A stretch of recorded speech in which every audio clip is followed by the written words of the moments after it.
You go in and propose a very good project to a client. You know, everything sounds very good. Until the last minute, he calls in and say, sorry, the proposal didn't go through. My boss hired his friend to do it already.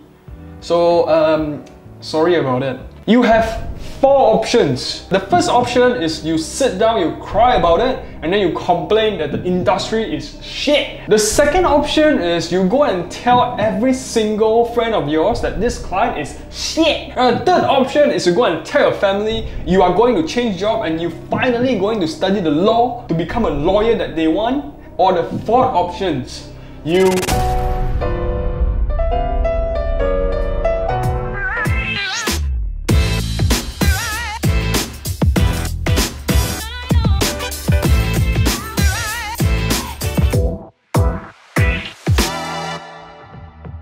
So today we're gonna talk about how you should respond or react when someone rejected your services or your proposal.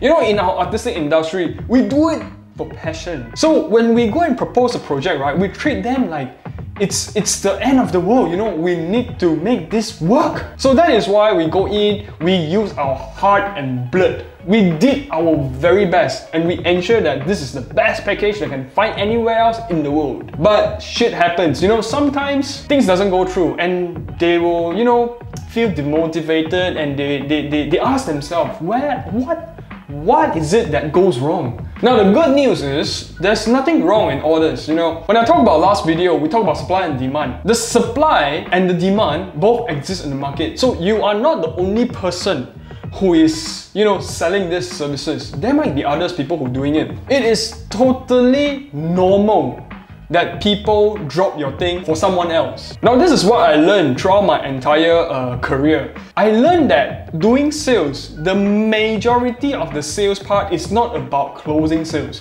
I mean, closing sales is ultimate goal, but it shouldn't be the thing that you should be focusing on. Let me explain. A sales, there is a few steps in the equation. There is first meeting, there is following up, there is proposal amendment, there is closing sales. The one that takes the most time is the last 2 steps.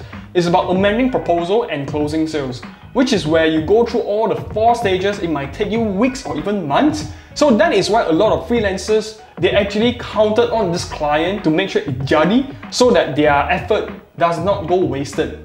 But the sad truth about sales, you should actually put in more effort to the first 2 categories. Now, if we look at the entire sales funnel, the success rate of any sales is only close to 20 to 30%. So you meet 10%, there's only 2 to 3% will close case with you. The rest of the 7 will not do it now, but might do it in the future. So instead of focusing on increasing the success rate of closing sales, you should bring in more of that 10%. You wanted to close sales at least 5 this month in order to achieve your KPI or in order to avoid eating grass. You should be turning that focus into finding more of these people to do the first 2 steps. This is where you increase the odds of you closing sales by increasing the amount of people you meet. 10%, 2% close, you need 4%, you just go and meet 20%. Confirm got 4% close for you. So this is the rules and the subjugation of sales funnel.